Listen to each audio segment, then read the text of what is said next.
Hi there, it's Margie Worrell here. You know, if you've got a device like this, then you'll know how addictive they can be. They just lure us in because they're constantly giving us a little affirmation of who we are, how many friends we have, how many people like the things we say, who's emailing us, what might be making us feel like our future is going to have something exciting going on. But here's the deal. These are only tools to communicate, tools to connect. They can never ever replace the nuance and the connection that comes from a real conversation.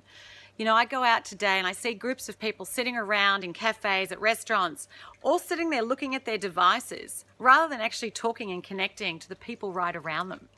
And so, while I'm sure you're not one of those people, I do want you to think about where have you become too reliant on your devices, on even email and digital technology to do things that ultimately would be far better done by picking up the phone or seeing someone in person.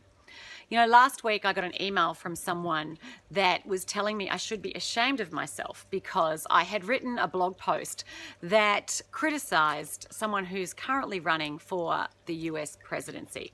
I'll let you guess who that is. Anyway, they said this, it was a really nasty note. It was filled with hate. They called me a hater. They said that I was worse than a hater. They really accused me of a lot of things that I really didn't feel that I was guilty of at all. And I thought about it afterwards. And one, I thought, well, if I feel called to comment on what's going on in politics, I will. That for me is being brave. But secondly, would this person have ever said what he said to me had he been with me in person? I doubt that very much. You know, the distance that's created by communicating through our computers, through our devices, can actually desensitize us to the emotions of others. We don't have to see what their reaction is, so we can say things. We get this false sense of bravado and we say things that we would never have the courage to say in person. And it can do a lot of damage.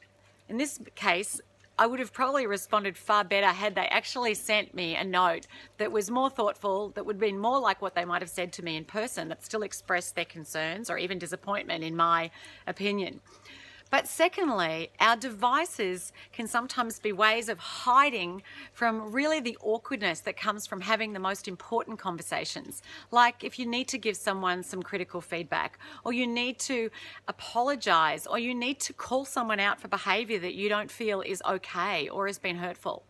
So before you press delete on this video, or hopefully you'll share it, I really want you to think about where could you be braver in how you connect and communicate with others? Where are you spending too much time with your online social networks, with this great big expansive network of connections and people, but really at the expense of developing deeper, more rewarding and more trusting relationships with the people that are right around you physically?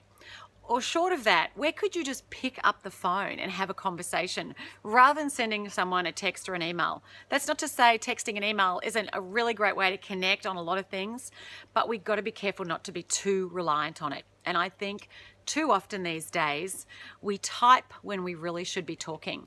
So talk more, type less, and I can guarantee you the quality of your relationships will go up. I'm not saying the quantity, but the quality. Okay, take care and I'll see you soon.